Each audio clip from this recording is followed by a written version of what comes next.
قرآن کا یہ فیصلہ ہے، میرے رب ذوالجلال کا یہ فیصلہ ہے۔ فرمایا لَإِن شَكَرْتُمْ لَأَزِيدَنَّكُمْ، جو میری دی گئی نعمتوں پہ شکر گزاری کرے گا، میں اپنی نعمتوں کے، اپنے خزانوں کے سارے دروازے اسی پہ کھول دوں گا۔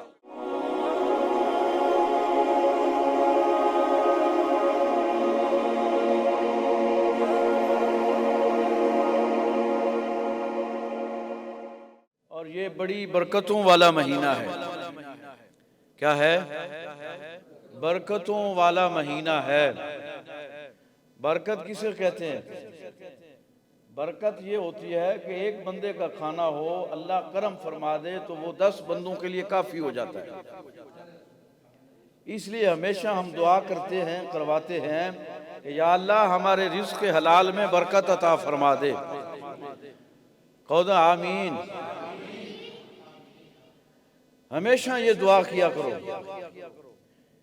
ایک یہ دعا کیا کرو، یا اللہ مجھے اپنی زندگی میں کسی دنیا دار کا محتاج نہ کرنا۔ دوسری دعا یہ کیا کرو، یا اللہ میرے رزق میں، میرے گھر میں، میری آل اولاد میں برکت عطا فرما دے۔ یہ دعائیں ہم بھول گئے ہیں، ایسی دعائیں ہم نہیں کرتے، نہ کرواتے ہیں۔ ہم کسی اور دھندوں میں مبتلا ہو گئے، کسی مرشد کامل کی بارگاہ میں بھی جاتے ہیں، کسی اللہ کے ولی کے پاس بھی جاتے ہیں، تو اپنی غرضیں اور غائطیں ہم لے کے جاتے ہیں۔ نہ برکت کے لیے انہیں کہتے ہیں، نہ خود دعا کرتے ہیں، نہ یہ کہتے ہیں دعا کیجیے اللہ مجھے کسی کا محتاج نہ بنائے۔ ہماری دعاؤں کا معیار بدل گیا، ہماری دعاؤں کی سوچ بدل گئی، ہماری دعائیں بدل گئی ہیں۔ اور بدنصیبی میں کیا کہہ سکتا ہوں کہ جب ہمارے اکابر، ہمارے بڑے، ہمارے بزرگ، ہمارے آباء و اجداد ہمیں بتاتے ہیں اور ہم نے ان سے سنا بھی ہے کہ جب انہیں کہا جاتا تھا نا کیا حال ہے آپ کا، تو وہ یہ کہتے تھے، کسی بھی حال میں ہوتے تھے، ہر حال میں کہتے تھے اللہ کا شکر ہے۔ کیا کہتے تھے؟ اللہ کا شکر ہے۔ اور قرآن کا یہ فیصلہ ہے، میرے رب ذوالجلال کا یہ فیصلہ ہے۔ فرمایا لَإِن شَكَرْتُمْ لَأَزِيدَنَّكُمْ، جو میری دی گئی نعمتوں پہ شکر گزاری کرے گا، میں اپنی نعمتوں کے، اپنے خزانوں کے سارے دروازے اسی پہ کھول دوں گا۔ اس وقت شکر کرتے تھے، جس سے پوچھتے تھے کیا حال ہے وہ کہتا اللہ کا شکر ہے۔ تو اب پوچھا جائے نا کیا حال ہے، کہندے شوگر ہے۔ کی کہندے؟ شکر کی بجائے شوگر ہے۔ کہندے نے نا بابا جی، کہندے نے شکر،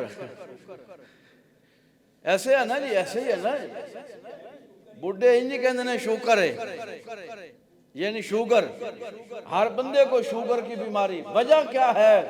وجہ یہ ہے کہ ہم نے اللہ کی نعمتوں پر شکر ادا کرنا چھوڑ دیا ہے۔ تو ہمیشہ یہ اس طرح کی دعائیں، حضور نبی کریم صلی اللہ علیہ وآلہ وسلم نے فرمایا، صحیح حدیث پاک فرمایا جو دعا کرتا ہے نا 3 مرتبہ، یا اللہ مجھے جنت الفردوس عطا فرما، مجھے جنت الفردوس عطا فرما، مجھے جنت الفردوس عطا فرما۔ تو جنت الفردوس کیا کہتی ہے؟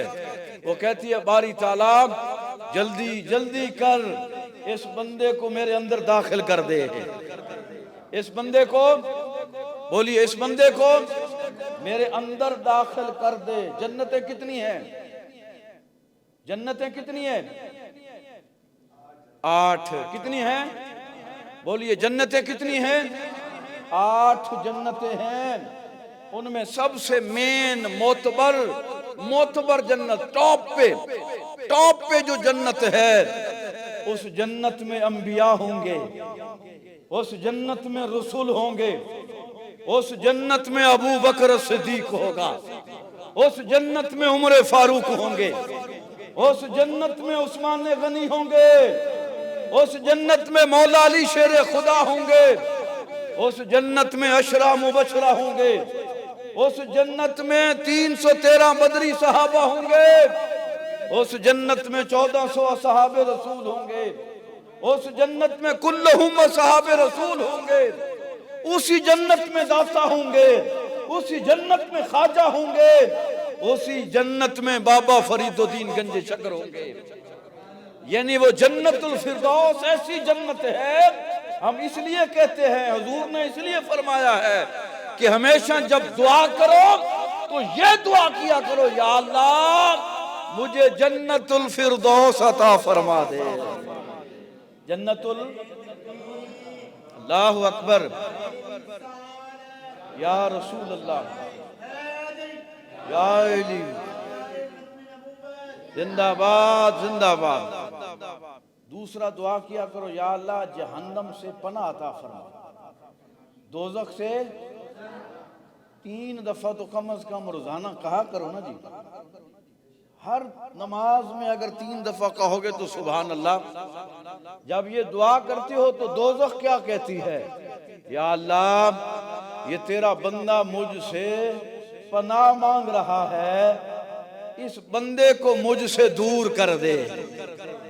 اس بندے کو یہ گھاٹے دا سودا ہے یا منافع والا ہے؟ سارے بولو گے تو میں نے پتہ لگے گا. میں آج میرے کان بند نے کہ یہ اچھی بولو گے میں نے نہیں سمجھ آئی. منافع. اور بابا جی ویکھو سبحان اللہ ہے جی. یار تسی جوان ہو کے منیب صاحب سبحان اللہ مسکرائی جاندے نے جناب ہے جی. تو یہ دعائیں کیا کرو یار. ہمارے ادارے کا مقصد یہی ہے کہ چھوٹی چھوٹی بظاہر چیزیں ہوتی ہیں لیکن آپ کے اندر راسخ کی جائیں. پیر صاحب کا یہی حکم ہے کہ بیٹا آپ نے یہ چیزیں چھوٹی چھوٹی بتانی ہیں، ان کو ان کے اندر راسخ ہوں، آسانی سے یاد بھی کر سکیں یہ چیزیں. اب 3 دفعہ کہو جنت الفردوس عطا فرما، 3 دفعہ کہو دوزخ کی آگ سے پناہ عطا فرما.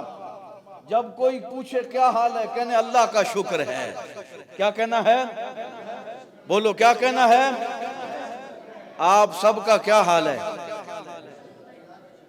آپ سب کا بابا جی تو کی حال ہے؟ ماشاءاللہ. دیکھو نا جی ہے سبحان اللہ. یہ کلمہ یاد کر لو تو کیا ہی بات ہے. اللہ بس شکر کرو، اللہ شوگر کی بیماری سے آپ کو دور کر دے گا انشاءاللہ تعالی. اللہ کا فضل ہے، اللہ کا کرم ہے کہ آپ، کیونکہ موسم بڑا سرد ہے اور پھر بھی آپ تشریف لائے. اللہ کریم آپ کو برکتوں سے مالا مال فرمائے، عزتوں سے مالا مال فرمائے. اللہ کریم آپ تمام جو بھی حاجات یہاں پہ لے کے آتے ہیں، جو دعائیں من میں لے کے آتے ہیں، جو خواہشیں من میں لے کے آتے ہیں، قبلہ پیر صاحب جو اینڈ پہ دعا کرواتے ہیں نا، دعا یہ یاد رکھو یہ پوری محفل کا مغز ہوتا ہے. کیا ہوتا ہے؟ پوری محفل کا مغز ہوتا ہے. توجہ کے ساتھ، انعماق کے ساتھ، ذوق اور شوق کے ساتھ اگر آپ قلبی ذکر میں اس کیفیت کے ساتھ موجود ہوں گے کہ جس کا ہم ذکر کر رہے ہیں وہ خود ہمیں دیکھ رہا ہے. کیا کر رہا ہے؟ بس یہ جب سوچ پیدا ہو جائے نا وہ دیکھ رہا ہے تو خدا کی قسم بیڑا پار ہو جاتا ہے. اس کیفیت کے ساتھ بیٹھا کریں، توجہ اس کی طرف ہو جس کا ذکر کیا جا رہا ہے تو پھر انشاءاللہ بیڑا پار ہو جائے گا. جب دعا ہو تو بالکل اخلاص، محبت کے ساتھ، توجہ کے ساتھ، بغیر ادھر ادھر دیکھے بس یہ منگتے بن کر کہ یا اللہ میں کاسہ دل لے کے آیا ہوں، اس وقت یہ خالی ہے، مہربانی فرما اپنی رحمت کے صدقے میرے کاسہ دل کو بھرپور فرما دے. تو پھر میرا یقین ہے، ایمان ہے، ایقان ہے، وجدان میرا کہتا ہے خدا کی قسم اس ادارے میں آپ آتے ہیں نا جی، مجھے پتہ ہے کہ اس ادارے نے مجھے کیا عطا کیا ہے، کیا عطا کیا ہے، کیا کتنی عزت، کتنی معرفت، کتنی پہچان، کتنی عزت پوری دنیا کے اندر اللہ کے فضل و کرم سے. کیونکہ جب آپ اخلاص کے ساتھ کسی سے منسلک ہوتے ہیں تو اللہ تبارک و تعالی بھی خالی جھولیوں کو بھرپور فرما دیتا ہے. الحمدللہ. تو یہ مہینہ کون سا ہے؟ رجب شریف کا مہینہ ہے. اس مہینے کی ایک خاص بات جو ہے وہ میرے کریم رسول صلی اللہ علیہ وآلہ وسلم کا اللہ کی بارگاہ میں حاضر ہونا. کیا ہے؟ تشریف لے جانا تو ہم کہیں گے نا، لیکن اللہ کی بارگاہ تو بڑی ہے نا سب سے. وہاں جو بھی جائے گا وہ حاضر ہی ہوگا. وہاں جو بھی جائے گا حاضر ہی ہوگا۔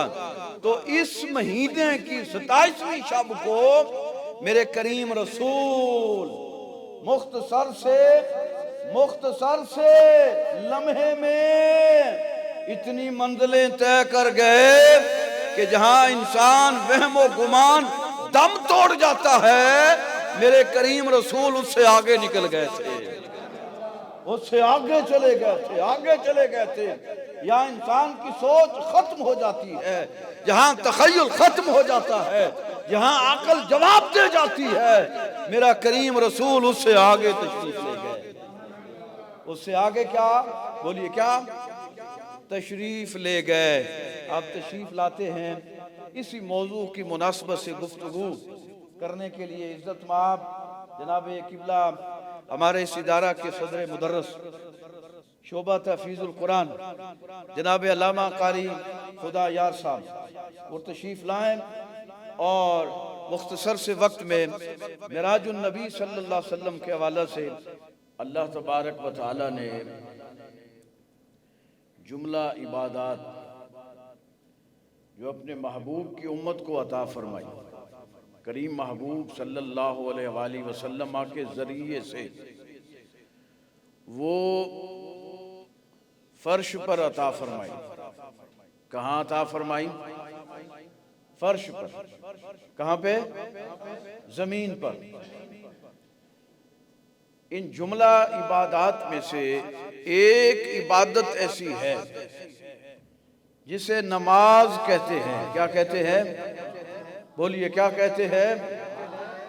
نماز کی عظمت دیکھیے، نماز کا مقام دیکھیے، نماز کی فضیلت دیکھیے، نماز کی بزرگی دیکھیے، نماز کا شرف دیکھیے، اور اللہ رب العزت کے ہاں نماز کا قرب دیکھیے کہ اللہ تبارک و تعالی نے یہ عبادت اپنے محبوب کے امتیوں کو، اپنے بندوں کو زمین پر تحفہ نہیں عطا فرمایا کہ اے محبوب یہ نماز کا میں تحفہ دے رہا ہوں، جبرائیل کے ذریعے اپنی امت کو آگاہ فرما دیجئے کہ آپ نے نماز پڑھنی ہے، آپ پہ نماز فرض ہے۔ لیکن فرمایا نہیں، یہ کیونکہ تحفہ عظمتوں والا تحفہ ہے، عزتوں والا تحفہ ہے، برکتوں والا تحفہ ہے، کرامتوں والا تحفہ ہے، فضیلتوں والا تحفہ ہے، اسے میں زمین پر نہیں دوں گا، اسے میں فرش پر نہیں دوں گا، بلکہ یہ ایسا تحفہ ہے کہ زمین بھی نیچے رہ جائے گی، ساتوں آسمان بھی نیچے رہ جائیں گے، سدرہ بھی نیچے ہوگی، جنت بھی نیچے ہوگی، حتیٰ کہ اللہ نے کہا عرش بھی نیچے ہوگا۔ اے محبوب آپ کو قاب قوسین اور ادنیٰ کے مقام پر بلا کر میں یہ آپ کو نماز کا تحفہ عطا فرماؤں گا۔ اتنی بلندی پہ جس پہ ہمارا وہم، گمان، تصور، عقل، شعور نہیں پہنچ سکتا، بلکہ ہمارا کیا ہے، نوری فرشتوں کا گمان بھی وہاں نہیں جا سکتا جہاں میرے کریم رسول تشریف لے گئے۔ اتنی بلندیوں پر جہاں بلندی بھی نیچے رہ جاتی ہے، میرا کریم رسول اوپر چلا جاتا ہے۔ وہاں جا کے نماز کا تحفہ رب نے عطا فرمایا۔ کیا فرمایا؟ ایک مزے کی بات آپ کو کہہ کے پھر قبلہ منیب شہزاد صاحب کو بلاؤں گا کہ وہ اپنی رس بھری آواز جو ہے وہ ہمارے کانوں میں گھولیں، نعت کی صورت میں۔ کہہ دو سبحان اللہ۔ یاد رکھو اللہ تبارک و تعالی بندے کے قریب کب ہوتا ہے؟ ہر بندے کی خواہش ہے کہ رب میرے قریب ہو، ایسے ہوتی ہے نا خواہش؟ کیوں جی بولو نا یار۔ احادیث نبویہ کی روشنی کا نچوڑ آپ کے سامنے خلاصہ سمرائز کر کے بتا رہا ہوں کہ رب بندے کے اس وقت قریب ہوتا ہے۔ رب جملوں پہ غور کرنا جو میں نچوڑ نکالنے والا ہوں، احادیث نبویہ کا خلاصہ مفہوم آپ کے سامنے عرض کر رہا ہوں۔ فرمایا رب بندے کے اس وقت قریب ہوتا ہے جب اس کا بندہ سجدے کی حالت میں ہوتا ہے۔ کون سی حالت میں ہوتا ہے؟ سجدے کی حالت میں ہوتا ہے۔ میرے مرشد کریم فرماتے ہیں بیٹا ایک اور نہ آپ کو مزے کی بات بتاؤں۔ جی فرمائیے۔ آپ فرماتے ہیں بیٹا رب بندے کے قریب اس وقت ہوتا ہے جب بندہ سجدے میں ہوتا ہے۔ کہاں ہوتا ہے؟ جب بندہ سر کو جھکاتا ہے نا وہ یوں سمجھے اب رب میرے قریب ہے، اب رب۔ تو ویسے قرآن میں اللہ کیا کہتا ہے؟ نحن اقرب الیہ من حبل الورید، کہ وہ جو اللہ ہے بندے کی شاہ رگ کے بھی قریب ہے ہمیشہ، لیکن وہ جو قرب حدیث نبویہ کے مفاہیم کی صورت میں وہ قرب کوئی اور ہے۔ وہ بندہ جب سجدے میں ہوتا ہے وہ یوں سمجھے میں سجدے میں اکیلا نہیں پڑا ہوا، میرے کریم رب کا مجھے قرب بھی نصیب ہو رہا ہے۔ اور میرے مرشد کریم فرماتے ہیں بیٹا، اور یہ بات میرے کریم رسول صلی اللہ علیہ وسلم نے فرمائی۔ آپ کو پتا ہے کہ کریم رسول پر کتنی نمازیں فرض تھی؟ 6۔ کتنی؟ بولیے کتنی؟ نماز تہجد بھی آپ پر فرض تھی۔ حضور نبی کریم صلی اللہ علیہ وآلہ وسلم پر نماز تہجد بھی، بولو بولو یار، وہ ہم نہیں پڑھتے، اللہ توفیق عطا فرما دے۔ جن کو اللہ نے توفیق سے نوازا ہوئے اللہ ان میں اور زیادہ استقامت عطا فرمائے۔ حضور نے ارشاد فرمایا فرض نمازوں میں مجھے سب سے پیاری نماز نماز تہجد ہے۔ کون سی نماز ہے؟ تہجد ہے۔ اس کا مفہوم اور خلاصہ میں آپ کے سامنے تفسیر رکھنا چاہتا ہوں جو میرے مرشد کریم نے مجھے بتائی ہے۔ کہا بیٹا جب رات کا پچھلا پہر ہوتا ہے نا، رات کا پچھلا پہر، بندہ اٹھتا ہے سخت سردی میں، ٹھنڈے پانی سے وضو کرتا ہے، گرم بستر کو چھوڑ دیتا ہے اور 2 رکعت نماز نفل پڑھتا ہے۔ کیا پڑھتا ہے؟ 2 رکعت نماز نفل پڑھتا ہے۔ احادیث نبویہ کی روشنی میں سرکار نے فرمایا بندہ جب سجدے میں ہوتا ہے رب بندے کے قریب ہوتا ہے، لیکن میرے کریم رسول نے فرمایا تمام فرض نمازوں میں مجھے نماز تہجد پسند ہے۔ اس کی وجہ کیا ہے؟ وجہ یہ ہے، میرے مرشد کریم نے فرمایا وجہ یہ ہے کہ عام بندہ کسی بھی حالت میں کوئی بھی نماز کا جب سجدہ کرتا ہے 5 نمازوں میں تو بندہ رب بندے کے قریب ہوتا ہے، لیکن رات کے پچھلے پیر اٹھ کر جب بندہ سجدہ کرتا ہے تو بندہ رب کے قریب ہو جاتا ہے۔ بندہ ادھر رب بندے کے قریب ہو رہا ہے، ادھر بندہ رب کے قریب ہو رہا ہے، تو بیڑا پار ہو گیا کہ نہ ہوا؟ ہوا کہ نہ ہوا؟ اوے بولو بولو یار، ہو گیا نا جی بیڑا پار ہے۔ جب بندہ ہی رب کے قریب اور رب بندے کے قریب تو سبحان اللہ کہہ دو سبحان اللہ، کیونکہ نعت ہے ہی سرکار کے لیے۔ نعت کس کی ہے؟ تو سرکار کو تو رب نے وقرئی جناب ہیں تخلیق فرمایا ہے، پوری کائنات تو وقرا الحمدللہ، جس طرح فرما رہے تھے وَرَفَعْنَا لَكَ ذِكْرَكَ۔ اب کوئی شخص دین کا کام کرتا ہے نا جی، نعت پڑھتا ہے، نعت لکھتا ہے، خطیب ہے، مفتی ہے، محدث ہے، مفسر ہے، عالم دین ہے، اللہ کا ولی ہے، غوث ہے، قطب ہے، ابدال، اقطاب اور اوتاد، اغیاس جتنے بھی ہیں دین کا کام کرنے والے، دین کو پھیلانے والے، کوئی اپنے ذہن میں کبھی یہ مت گمان کرے کہ میں دین کا کام کر رہا ہوں تو دین پر بڑا احسان کر رہا ہوں، دین پر احسان کر رہا ہوں، کوئی بھی ہو کبھی نہ سوچے کہ میں حضور کی تعریف کر کے ہو سکتا ہے میں حضور کی عزت و عظمت کو بڑھا رہا ہوں۔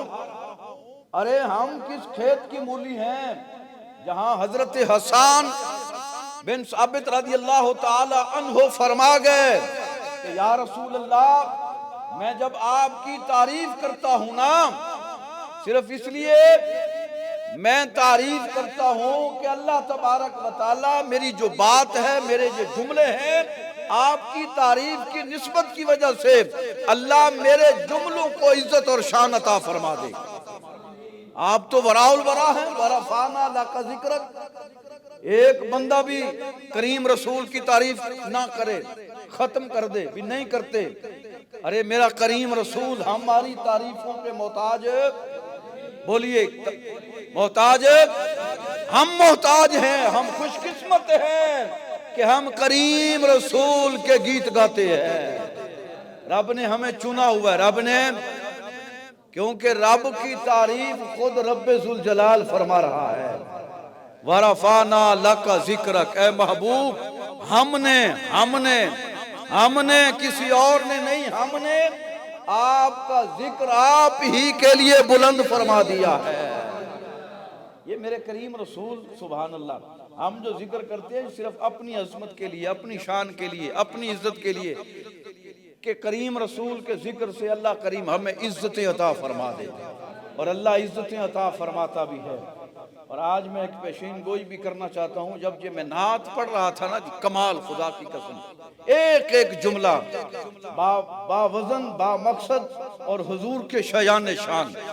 اور میں انشاءاللہ یہ ریکارڈ ہو رہا ہے بات یہ 10 سال کے بعد انشاءاللہ بہت قریب یہ محمد منیب شہزاد صاحب یہ مجھے ایک جتنے بھی ہمارے خاص کر پاکستان کے نامور نعت گو شاعر با شرح با کردار میں منیب شہزاد صاحب کو انہی لوگوں میں چند سالوں میں دیکھ رہا ہوں کہ نعت کی برکت سے اللہ کریم انہیں اور عزتیں عطا فرمائے گا انشاءاللہ تعالی. ڈوب کے لکھتے ہیں ڈوب کے پڑھتے ہیں کسی تما اور لالچ کے بغیر. ابھی قبلہ قاری صاحب علماء کی شان بیان کر رہے تھے. علماء کی بڑی شان ہے. کیا ہے بولی علماء کی؟ جہاں علماء کی شان ہے وہاں کچھ تقاضے بھی ہیں. کیا ہے؟ عالم وہ عالم ہے جو سچ اور حق بولتا ہے. کیا بولتا ہے؟ ہن سارے چپ ہو گئے کیونکہ حق بولنا بڑا مشکل ہے. حق بولنا انجی گل ہے جی میں تواڈے کولوں نہیں نا لفظ نکل رہا بھی مشکل ہے حق بولنا. اے لفظ بھی تسی نہیں کر سکتے دا مطلب ہے بہت ہی مشکل ہے. موجودہ دور میں تو بہت مشکل ہے حق بولنا. میں نے کل جمعہ پڑھایا اور وہاں پہ کچھ باتیں میں نے ایسی کی. میں نے پوچھا پھر مقتدیوں سے میں نے کہا یہ جو ممبر ہے جس پہ میں بیٹھا ہوں یہ کس کا ہے گوندل صاحب کس کا ہے جناب؟ مقتدیوں نے کہا سرکار کا ممبر ہے. میں نے کہا یہ مصلی پہ بیٹھوں گا ابھی نماز پڑھوں گا یہ کس کا مصلی ہے؟ کہنے لگے جی وہ سرکار کا مصلی ہے. تو پھر میں نے کہا اس مصلی کا تقاضا ہے اس ممبر کا تقاضا ہے کہ ہمیشہ اس ممبر اور مصلی پہ بیٹھ کر حق بیان کرنا چاہیے. کیا کرنا چاہیے؟ حق بیان کرنا چاہیے. بس ایک بات کر کے پھر میں قبلہ پیر صاحب کو دعوت دوں گا کیونکہ معراج شریف کا مہینہ ہے. میری بات توجہ سے سنیے گا. جو جابر فاسق ظالم اور خاص کر فرعون جیسے شخص کے سامنے جو حق بات کہتا ہے کریم رب اسے شان کیسی عطا فرماتا ہے. اور یاد رکھو آپ حق بولو انشاءاللہ اللہ آپ کو رسوا نہیں کرے گا. یہ فقیر کا تجربہ ہے مشاہدہ ہے اور یہ فقیر کی زندگی یہ 42 43 45 سال لگا لیں یہ زندگی کا نچوڑ بیان کر رہا ہوں. 30 سال ہو گئے مجھے درس و تدریس کرتے ہوئے اس سے بھی زیادہ. اللہ کا فضل ہے کہ فقیر نے ہمیشہ حق لکھا ہے اور حق بولا ہے. کسی کی پرواہ نہیں کی. کوئی پیر ہے کوئی فقیر ہے کوئی وزیر ہے کوئی مشیر ہے پرواہ کسی کی نہیں. ایک مسجد میں خطیب تھا لاہور میں. یہ دوست بیٹھے ہیں گواہی دیں گے میرے مقتدی کافی یہاں پہ تشریف فرما ہے. وہ انتظامیہ کے وہ عالی نال صدر تھے وہ سارا کچھ وہی تھے. مجھے کہتے کہ بھائی مفتی صاحب جو میں کہوں گا آپ نے وہی بیان کرنا ہے میرے مطابق بیان کرنا ہے. میں نے کہا حضرت یہ آپ کو کسی نے غلط بتایا ہے شاید میرے حوالے سے، یا آپ وہ عادی ہیں کہ جو مولوی آئے گا وہ ہماری سوچ کے مطابق ہی بات کرے گا۔ میں نے کہا نہیں، میں بات کروں گا نہ آپ کے مطابق نہ اپنے مطابق، میں بات وہی کروں گا جو اللہ اور اس کے رسول نے بیان فرمائی ہے۔ اللہ رسول کے مطابق بیان کروں گا۔ بے شک مجھے ممبر سے اتار دے، مصلی سے اتار دیں، مسجد سے نکال دے، اللہ کی زمین بڑی وسیع ہے، اللہ کی، میں نے ان چیزوں کی کبھی پرواہ نہیں کی کہ منہاج رسول سے نکل گیا تو کہاں جاؤں گا، فلاں مسجد سے نکلا تو کہاں جاؤں گا۔ اللہ کا فضل ہے، حق بولنے کی وجہ سے جب ایک مسجد سے نکلتا ہوں نا جی، وہ 10 مرلے کی ہوتی ہے، اللہ کریم آگے 2 کنال کی جگہ عطا فرما دیتا ہے۔ یہ حق کی طاقت اتنی ہے، حق کی، بولو حق کی طاقت اتنی ہے، تاثیر اتنی ہے، لذت اتنی ہے۔ میرے کریم رسول جب معراج شریف پہ، آپ کو پتہ ہے، تشریف لے کے جا رہے تھے اور پرواز کر رہے تھے، حضرت جبرائیل ساتھ تھے۔ کون ساتھ تھے؟ میرے کریم رسول مصر کی سرزمین سے گزرے، بلندیوں پر سفر فرما رہے تھے، بلندیوں پر سفر فرما رہے تھے، براق پر تشریف فرما تھے، اور براق کی رفتار کتنی ہے؟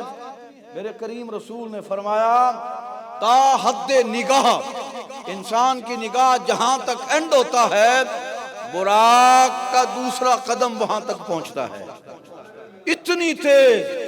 یعنی چلنے میں جب ہم چلتے نا دوسرا قدم، تو براق تو پھر چل تو نہیں رہی تھی، وہ تو دوڑ رہی تھی، اتنی تیز رفتار کے ساتھ دوڑ رہی تھی، اور فضا میں حضرت جبرائیل بھی ساتھ تھے، 70,000 نورانی فرشتوں کے جھرمٹ میں میرا کریم رسول محو پرواز تھا، محو پرواز تھا۔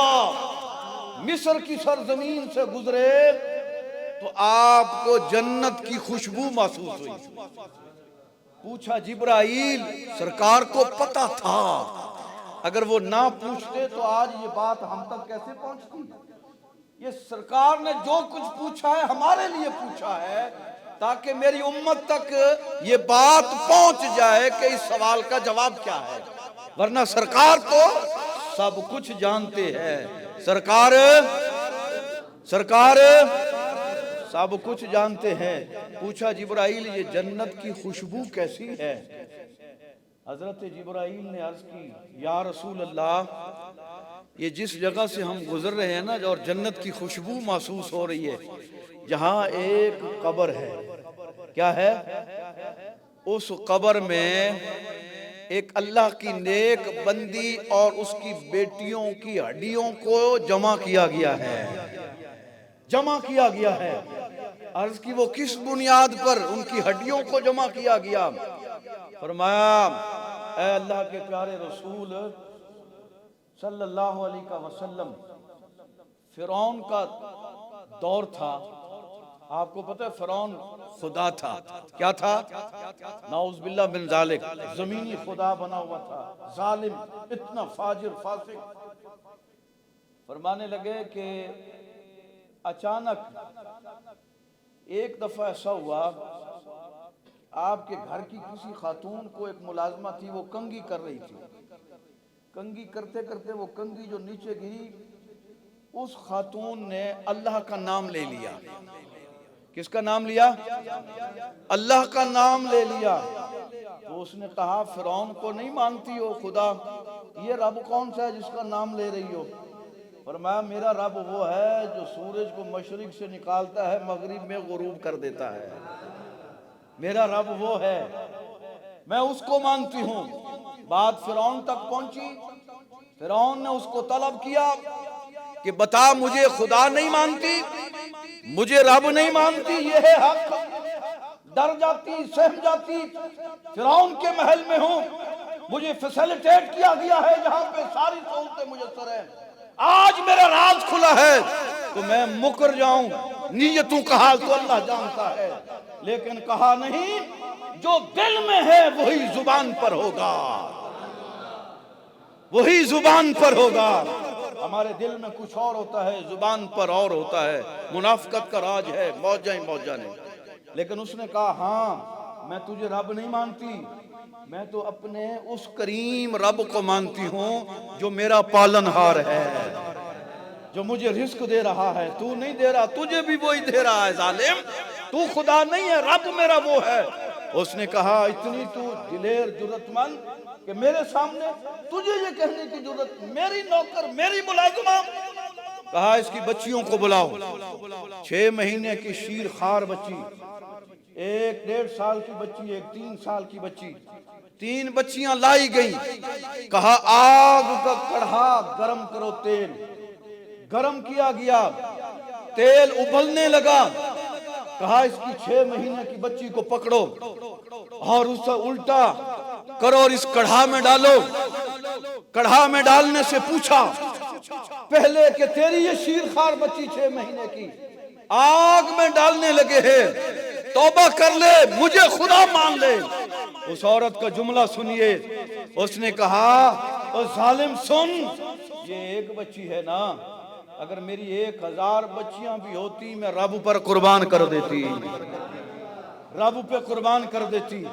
اس ظالم نے اس بچی کو کڑھا میں تیل میں ڈالا، وہ پکوڑا بن گئی، تل گئی۔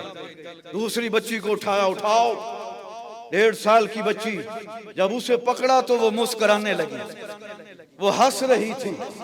چھوٹی بہن 6 مہینے کی، وہ سامنے تڑپ رہی ہے، کوئلہ بن گئی، پکوڑا بن گئی، اب وہ بچی ہنس رہی ہے۔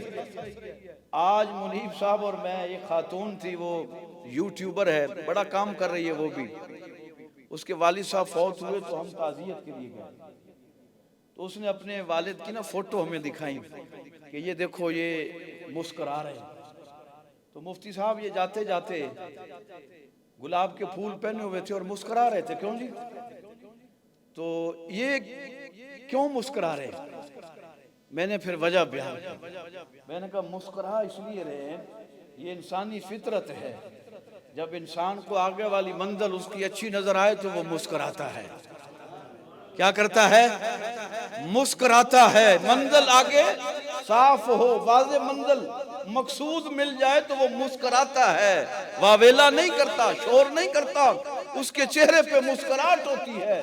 میں نے کہا آپ کے ابو نیک آدمی تھے، میں ان کو جانتا تھا، درویش آدمی تھے، مسکرا اس لیے رہے ہیں کہ آگے اللہ نے اسے جنت دکھا دی ہے، جنت دکھا دی ہے۔ میں نے پھر یہ مثال دی انہیں، میں نے کہا جب دوسری بچی کو پکڑا نا تو وہ مسکرانے لگی۔ اس ظالم نے کہا مسکراتی کیوں ہو؟ ارے بچی تو مسکراتی کیوں ہے؟ تجھے تو شور کرنا چاہیے تھا، واویلا کرنا چاہیے تھا کہ بچاؤ ماما، مجھے بچا لو۔ اس نے کہا ظالم تجھے نہیں پتا، میں دیکھ رہی ہوں کہ میری چھوٹی بہن جس کو تو نے ظاہراً اس میں ڈالا ہے، میں دیکھ رہی ہوں وہ جنت کے باغوں میں کھیل رہی ہے، اور مجھے بھی کہہ رہی ہے بہنا جلتی آ، میں تیرا انتظار کر رہی ہوں۔ تو میں تو جنت کی رائی ہوں، جنت میں جا رہی ہوں، تو میں کیوں پریشان ہوں؟ یہ 2.5 سال کی 1.5 سال کی بچی، تیسری بچی بھی ڈال دی۔ ماں کو جب ڈالنے لگے نا جی، مزے کی بات بس آخری، ماں نے کہا ظالم مجھے ڈال دے، میں ڈرتی نہیں ہوں لیکن میری ایک وصیت ہے۔ اس نے کہا بول، تیری وصیت پہ عمل ہوگا۔ کہا جب میں مر جاؤں اور میری اسی طرح اس جلتے ہوئے کڑھا اور تیل کے اندر لاش ختم ہو جائے، میرا گوشت پوشت سب ختم ہو جائے، ہڈیاں کچھ بچیں گی، میری ہڈیاں اور میری بچیوں کی ہڈیاں کسی جگہ پھینکنی نہیں ہے، یہ مہربانی کرنا کہ ان تمام ہڈیوں کو جمع کر کے کسی ایک جگہ دفن کر دینا ہے، کسی ایک جگہ دفن کر دینا۔ انہوں نے کہا آپ کی وصیت پہ عمل ہوگا۔ بہت ہو گئی، ان کو شہید کر دیا، ہڈیاں بچی، وصیت کے مطابق یہ اس کو ایک جگہ پہ زمین کھود کے دفن کر دیا جائے۔ تو حضرت جبرائیل فرمانے لگے یا رسول اللہ، یہ وہی ہڈیاں ہیں جنہوں نے جرت کا، حق گوئی کا مظاہرہ کیا فرعون کے دربار میں کہ یہ ایک جان کیا، یہ بچیاں کیا، 1000 جان بھی ہوں، باری تعالیٰ تیرے نام پہ ایک ایک کر کے قربان کرتی جاؤ۔ تو آج اللہ تبارک و تعالیٰ نے ان کی اس جگہ کو جہاں پہ ہڈیاں ہیں اللہ نے انہیں جنت کا مرکز بنایا ہوا تھا اور وہاں سے خوشبو اٹھ رہی تھی، خوشبو اتنی تھی کہ میرا کریم رسول بلندیوں پر محو پرواز تھا، لیکن میرے کریم رسول کے حص دیکھیے نا جی، سبحان اللہ، اس دیکھیے کتنی بلندیوں سے جنت کی خوشبو سونگ رہے ہیں کہ مجھے جنت کی اس جگہ سے خوشبو آ رہی ہے۔ وجہ یہ تھی کہ حق بیانی کی وجہ سے جو بھی حق بولتا ہے مرنے کے بعد اللہ اس کی قبر کو جنت کے باغوں میں سے باغ بنا دیتا ہے۔ تو ہمیشہ سچ بولنا چاہیے۔ کیا بولنا چاہیے؟ بندے بندے نو کھاندے نے، بولو یہ مولوی ڈردے نے آج کل، یقین جانو بڑے بڑے مولوی ڈردے نے کہ انتظامیہ والے کھا جان گے پتہ نہیں کی، بڑے بڑے لوگ پیروں کو ڈر جاندے نے، وہ پیر بندے کھاندے نے۔ کسی پیر نے کسی بندے کو کھایا ہے آج تک؟ بولو نا یار، کھایا ہے؟ کسی چودھری نے کسی بندے کو کھایا ہے؟ بندے کھاندا ہے جی، وہ کہندے نہیں گوندل صاحب ہی اکثر عدالتاں تو بندے کھاندے ہیں جی۔ گوندل صاحب سے پیار ہے اس لیے جناب ان کو دیکھو ہیٹر کے بالکل قریب بٹھایا کہ سردی نہ لگے، اور پیر صاحب کی محبت قسم سے دیکھو حکم دیا کہ بیٹا یہ ہیٹر لگانا ہے آج لازمی، تاکہ یہ میرے بابے جو آتے ہیں نا خاص کر سب کے لیے ہے۔ اور دوسری بات کہ یہ آپ دیکھو کلین ماشاءاللہ خوبصورت لگ رہا ہے کہ نہیں؟ آپ نے شاید محسوس نہیں کیا کیونکہ آپ بیٹھ گئے، ہیٹر لگا ہوا تھا، گرم گرم ماحول تھا، سب کچھ ہی بھول گئے تھے، لیکن میں یاد کرا رہا ہوں کہ یہ دیکھو اللہ کے کسی نیک بندے نے، جس طرح قبلہ منیب صاحب فرما رہے تھے ہمارا مشن یہی ہے، ہمارا مقصد یہی ہے، لا جمع لا طمع لا منع، نہ جمع کرتے ہیں نہ لالچ کرتے ہیں۔ اگر کوئی اللہ رسول کی رضا کی خاطر ہمارے ساتھ تعاون کرے تو ہم یہ نہیں کہتے اپنے پیسے اپنے پاس رکھ، ہم کہتے ہیں ٹھیک ہے الحمدللہ اللہ رسول کی رضا کے لیے بھی کسی بندے کو اللہ نے توفیق دی۔ ہمارے دوست ہیں اقبال ٹاؤن سے زاہد بھائی، انہوں نے یہ جناب اپنا پورا اس علاقے کو کارپیٹ کرا دیا۔ اگلی دفعہ آئیں گے تو انشاءاللہ یہ حال کا نقشہ آپ کو بدلا ہوا محسوس ہوگا انشاءاللہ تعالی، اور ہماری خواہش ہے کہ جس طرح ہم یہ حال کا نقشہ بدل رہے ہیں پیر صاحب کی دعاؤں سے رب ہمارے حال کا نقشہ بھی بدل دے، ہمارے حال کا، سمجھ گیا نا جی؟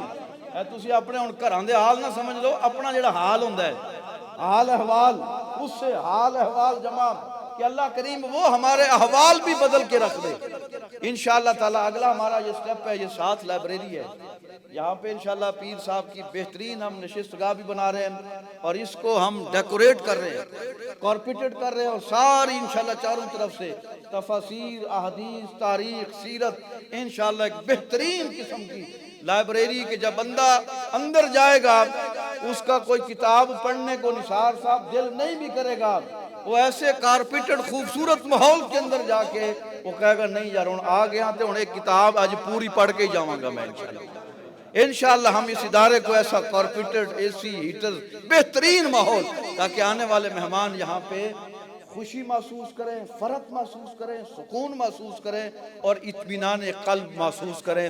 وہی منیب صاحب والی بات کہ پیر صاحب کہتے ہیں میرے پاس کوئی ایسا بندہ نہیں آتا جو کہے جی میرا قلب جاری کر دے، مجھے قلبی ذکر عطا فرما دے۔ قبلہ پیر صاحب ہر ہفتے کو یہاں تشریف لاتے ہیں، صبح 10 ساڑھے 10 سے 12 بجے تک یہاں موجود ہوتے ہیں۔ کوئی بھی مسئلہ ہو روحانی حوالے سے آپ پیر صاحب سے رہنمائی لے سکتے ہیں۔ اگر کوئی شرعی مسئلہ ہو فقیر حاضر ہے، قرآن پڑھنا چاہے قرات و تجوید کے ساتھ تو قبلہ قاری صاحب یہاں تشریف فرما ہے، یعنی ہر قسمی الحمدللہ مریض کے لیے یہاں ڈاکٹر اللہ کے فضل سے دستیاب ہے۔ اللہ کے فضل سے آنکھوں کا مسئلہ ہو کسی کا بھی، ہم بار بار عرض کرتے ہیں، ہم ریفر بھی کرتے رہتے ہیں، کسی حوالے سے آنکھ کا مسئلہ ہو اس کا فری آف کاسٹ انشاءاللہ علاج ہوگا۔ ہماری ایک ٹیم ہے، یہ حافظ عمر بھائی صاحب تشریف فرما ہے، بڑی محنت کرتے ہیں، یہ بڑے بڑے چھوٹے موٹے مسائل بڑے چھوٹے یہ سارے یہ جناب مینٹیننس کے حوالے سے یہ پیش رہتے ہیں۔ باقی باہر کے جتنے معاملات منیب صاحب ہیں اور شریعت کے حوالے سے خدمت انسانیت کے حوالے سے فقیر حاضر ہے، قبلہ قاری صاحب اپنی جگہ پہ جناب درس و تدریس بچوں کے حوالے سے، اور قبلہ پیر صاحب اوورال ہمارے لیے دعائیں فرما رہے ہیں۔ اور آپ لوگوں کے لیے خوشخبری بھی ہے، میں نے اس دن بھی کہا تھا، پہلے بھی کہا تھا کہ انشاءاللہ ایک وقت آنے والا ہے ادارہ منہاج الرسول کا فیضان پوری دنیا میں پھیلے گا، کہو تو انشاءاللہ اور ہم اس کا آغاز کر رہے ہیں لیا شہر سے، میرے اپنے گاؤں، میرے اپنے شہر سے، میرے اپنے محلے میں۔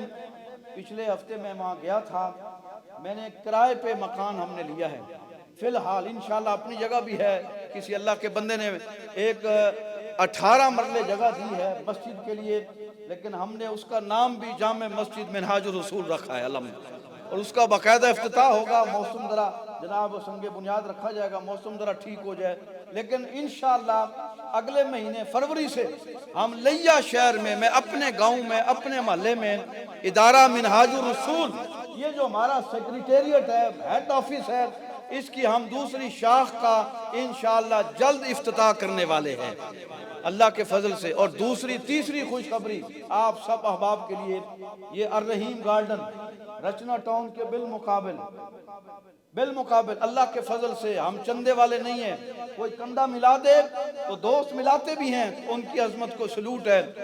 ہم نے اپنے ذاتی پیسوں سے، میں نے اپنی بیوی کا زیور بیچ کر اور کچھ چیزیں بیچ کر 6 مرلے جگہ لی تھی ادارہ کے لیے، اللہ کے فضل سے اب 18 مرلے جگہ اور مسجد کے لیے ہم نے وہاں لے لیا، مدرسے کے لیے وہاں پہ الہادی مرکز اور جامع مسجد منہاج الرسول، وہ انشاءاللہ ان قریب اس کی تعمیراتی سلسلہ شروع ہو چکا ہے، نیاں بھر چکی ہیں، بھرتی ہو چکی ہے، ان قریب اس کی 4 دیواری اور مسجد کا انشاءاللہ قبلہ پیر صاحب انشاءاللہ اس کا سنگ بنیاد رکھیں گے۔